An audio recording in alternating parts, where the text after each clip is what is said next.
Hello friends, कैसे हैं आप लोग। आशा करता हूं आप लोग अच्छे होंगे। दोस्तों, आज के इस वीडियो में बात करने वाले हैं कास्ट सर्टिफिकेट के ऊपर कि जाति प्रमाण पत्र आपका क्या होता है, यह कैसे बनता है और इसके लिए कौन कौन से डॉक्यूमेंट्स की ज़रूरत पड़ती है।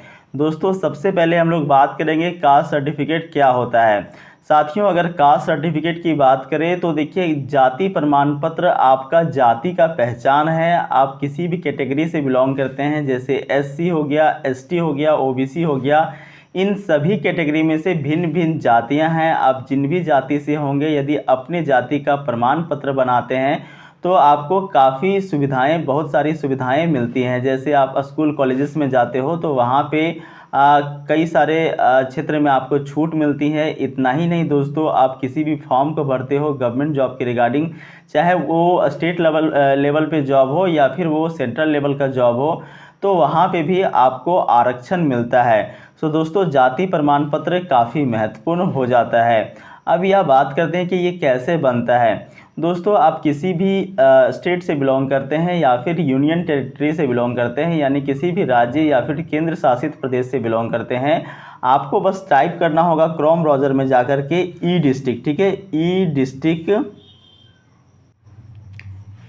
डिस्ट्रिक्ट आपको टाइप कर देना है दोस्तों। उसके बाद जिस भी आप राज्य से बिलोंग करते होंगे, जैसे कि मान लीजिए बिहार से बिलोंग करते हैं तो बिहार लिख दीजिएगा, ई डिस्ट्रिक्ट बिहार। वहाँ से फिर आप इजीली जा कर के खुद से चाहें तो अपना कास्ट सर्टिफिकेट बना सकते हैं।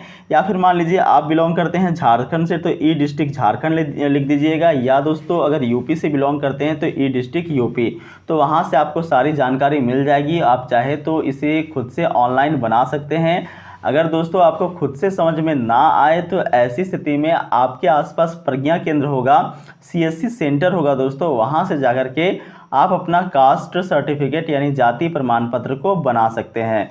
दोस्तों, इसके काफ़ी फ़ायदा मिलेंगे आपको। मैं फिर से आपको क्लियर कर दूं, आपको स्कूल कॉलेजेस में एडमिशन के टाइम में, छात्रवृत्ति लेने के टाइम में अथवा सरकारी नौकरी लेने के टाइम में ये आपको सहायता प्रदान करेगा, आरक्षण देगा। ठीक है, उसके बाद दोस्तों हम बात करने वाले हैं कि कौन कौन से डॉक्यूमेंट्स यानी कौन कौन से कागजात आपको जाति प्रमाण पत्र बनाने के लिए लगते हैं।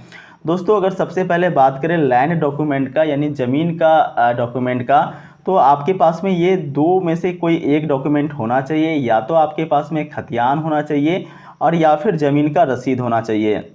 दोस्तों, ध्यान रहे, खतियान जो होता है वो आपका पूर्वज या फिर आपके पिताजी के नाम पे होता है। और खतियान में कई सारे पेज भी होते हैं। ठीक है, 6-7 पेज होते हैं, लेकिन सारे पेज को आपको नहीं देना पड़ता है।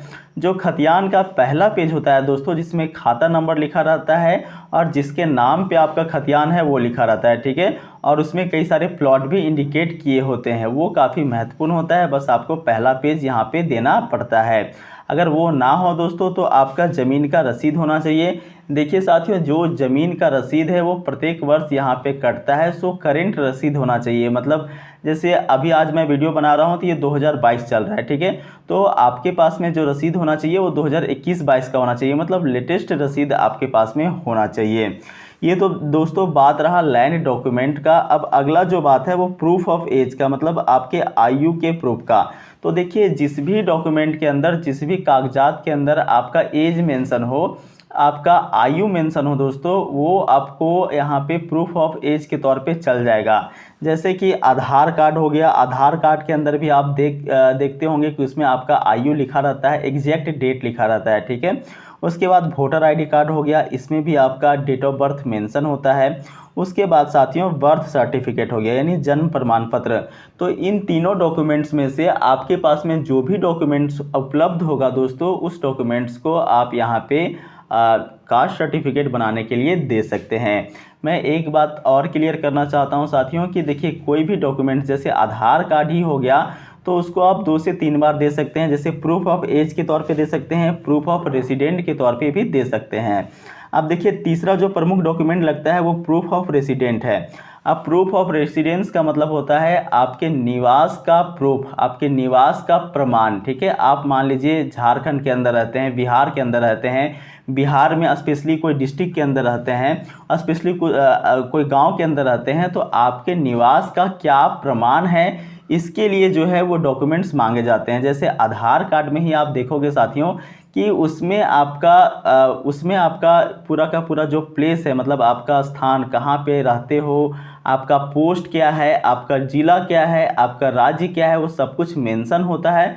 सो दोस्तों, आप वोटर आईडी कार्ड और यहाँ आधार कार्ड को भी प्रूफ ऑफ रेसिडेंस यानी आपके निवास के प्रमाण के तौर पे यूज़ कर सकते हो, ये भी डॉक्यूमेंट्स दे सकते हो। और एक ही डॉक्यूमेंट्स को 3-4 बार भी लगा सकते हो, कोई इशू यहाँ पे नहीं होगा। उसके बाद दोस्तों यहाँ पे आप राशन कार्ड को भी दे सकते हो।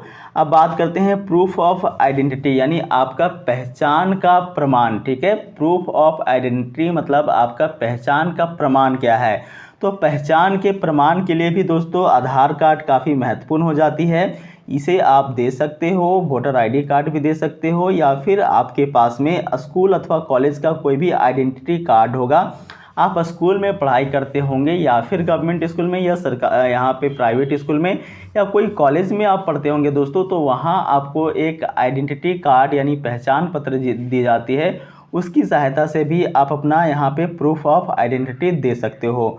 तो इन सारे डॉक्यूमेंट्स की सहायता से आप अपना कास्ट सर्टिफिकेट यानी जाति प्रमाण पत्र बना सकते हो।